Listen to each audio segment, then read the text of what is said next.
This guy actually speaks and sounds very smart. He speaks very well. He obviously has a nice suit, but his investing advice really sounds stupid. Here we go. I've got an alpha drop for you. 2 different investing strategies that you wouldn't expect them beating the market. The first one is the Gen Z consumer trend. Now, these are companies that specifically benefit from changes in the Gen Z consumer habits. These have been outperforming the broader market. The consumer companies have returned 112%, while at the same time, the S&P has only returned 87%. Yeah, only 87%.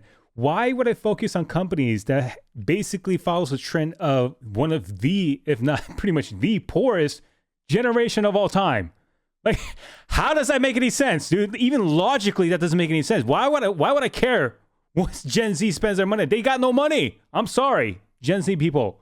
I'm guessing most of y'all broke. I mean, even millennials, dude. Most of us are broke as heck too. Like, this does not sound like alpha, bro. Makes sense. Young people are driving purchasing decisions.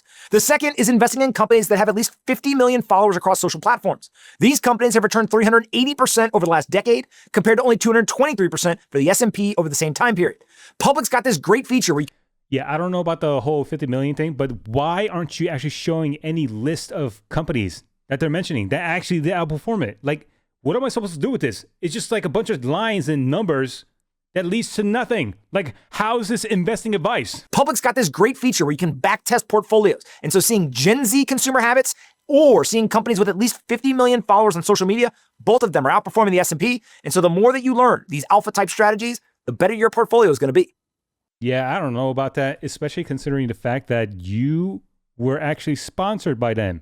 Paid endorsement, broker service by Open to the Public Investing Inc. Do not take advice from somebody on YouTube that got paid to basically sponsor this particular thing. It sounds so dumb. Why would I care what freaking Gen Z even spends their money on? Seriously, like logically, it doesn't even make any sense. Why not focus on the freaking boomers, dude? They're the ones with the money. Like, most of it. Like, dang. Like, it doesn't make any sense, dude. You are sponsored by them and you... Come on, man. You got to do a better job than that. Anyways, moving on to CryptosRUs. Well, you already know about him, so yeah, let's just get started. You have Bitfinex highs, or Bitfinex longs, I should say. Bitfinex longs tend to build when those Bitfinex traders feel like we are going to turn around and we have bottomed. Look at the last... Okay, yeah, Bitfinex people tends to build long positions. Here's why this is stupid. And just only focusing on Bitfinex's, trade volume in Bitcoin. Dude, Bitfinex volume compared to the total global BTC volume trade volume wise, right? It literally only accounts for 1.3% of it. What the heck do I care? Like, if 1.3% of the total exchange of Bitcoin that's going on right now in Bitfinex is building up long positions. Oh, okay. Woo. The heck am I supposed to do with that information, dude? Absolutely useless. Anyway, moving on to this. This is even more ridiculous. And this one also shows, this compares Bitcoin's movement to the Russell 2000. And whenever Russell 2000 built out, because Russell 2000 basically is index of very small caps, like risk on assets, basically. And whenever you see the Russell 2000 break out, that's when Bitcoin also breaks out, right? So there's a correlation. Oh, there's a correlation. Okay, let's look at the charts and see why that's so dumb. Okay, just for reference, these lines, I pretty much got it to the point, the same points where he did. This one I wasn't sure, but I'm pretty sure there's this one as well. These 2 other ones I am definitely sure of. Okay, so what he's saying is risk on play comes in whenever Russell 2000 breaks out, right? Here's where the thesis basically breaks apart. Do you know why we even had the alt season back in 2021? It's because Bitcoin actually made an attempt to a new all-time high, which it did, tending to get a slightly higher high. You need the bigger asset class to make the higher high in order for the small caps to run up higher as well. You can't have an alt season if you don't have Bitcoin making new all-time highs. Same concept actually applies to the SPY and the Russell 2000. Same thing. SPY is basically Bitcoin and the alts are basically Russell 2000. Let's look at the history, okay? Back here, which is like this double dip before the breakout, right? Which is, he doesn't show the double dip. Very convenient. But you see this dip right here? This is this. And then the second dip right here, right? Yeah, second dip right here. So this is the breakout right here. Sorry for the long explanation. Here's where the problem lies. Okay, this is the Russell 2000. This is the S&P 500. When Russell 2000 was actually breaking out from this point, the SPY was basically back to all-time highs, try to break out, and then retrace back to the freaking previous all-time high. So basically, you're basically trading at around at around the previous all-time highs in the SPY. And as it went higher, it allowed the Russell 2000 to push higher as well, because the bigger asset class is going higher, right? Same thing here, okay? SPY. This is the SPY. This is when the Russell 2000, broke out and had an alt season, okay? When the Russell 2000 broke out, you're testing right there. You see it on the line right there. So basically, the SPY went back to its previous all-time high.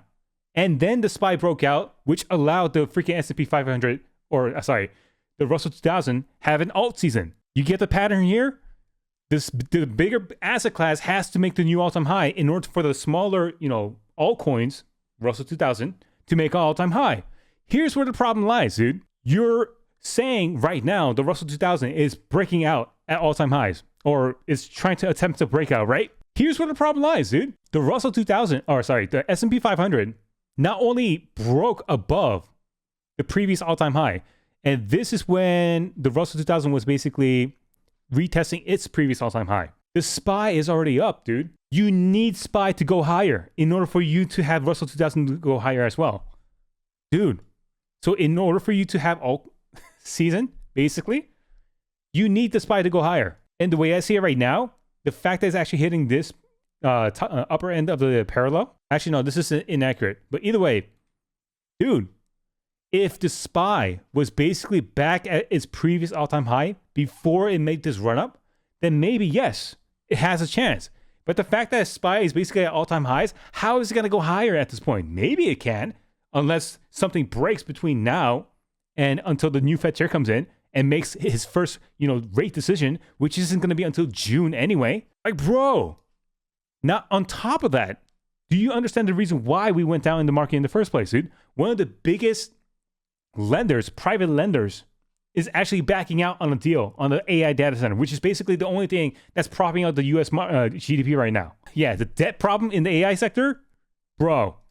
If right now we're in a market that is propped up by debt and the debt is starting to tighten, that's bad. Why is the debt tightening? One of the reasons, people are worried about regulation. Another reason, people are worried about lawsuits. We just saw that Blue Owl is getting sued. But on top of that, look at this. First Brand's collapse ripples through private development corporations. They're all shaking in their boots because of this. On top of that, you now got the regulators after them. Financial Times, U.S. prosecutors charge Tricolor executives over systematic fraud. Both First Brand CEO is probably a fraud. Now they're charging the Tricolor folks with fraud, which means everyone like Jeffries, who lended to them, all of the lenders are now under the radar of the SEC investigating them because they're like, why are you lending to these people? I kid you not. Look, Reuters, U.S. SEC. Oh, freaking Reuters.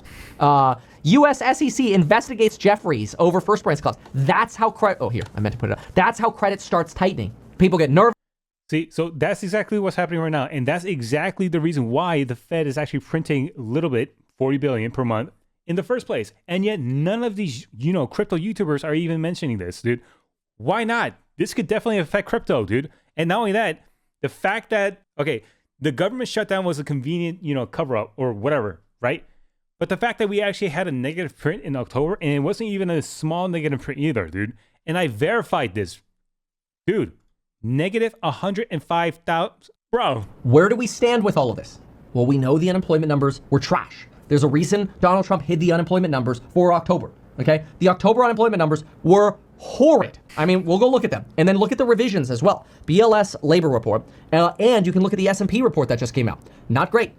Donald Trump hid the October report. Now, people who love Trump are going to say, oh, but, Donald Trump, he didn't hide it. The government was shut down. But he was able to pick up the phone and call the same bureau and say, get me the October CPI report. So he was able to send them to work. Why not send the jobs report people to work? Oh! See, now come on, man.